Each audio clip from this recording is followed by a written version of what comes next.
Þá það þriðji dagskrárliður í útsendi dagskrá, gjaldskrá dagforeldra 2016. Logi Már Einarsson, bæjarfulltrúi, tekur til máls.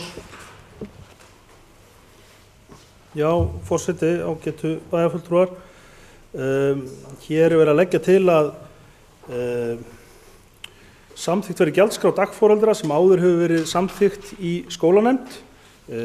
Megin inntak breytingana að felast í því að bærinn greiði þann hluta sem að fellur á bæinn vegna kostnaðar við dagforeldra afturvirkt til dagforeldra í samræmi við kjarasamninga til maí á þessu ári.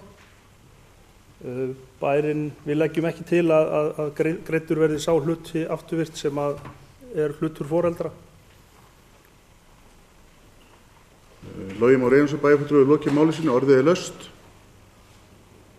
Þar sem enginn hefur hvert til hljóðs, göngu til atkvæðagreiðslu, þeir sem geta samþykkt vinsælast gefið merki.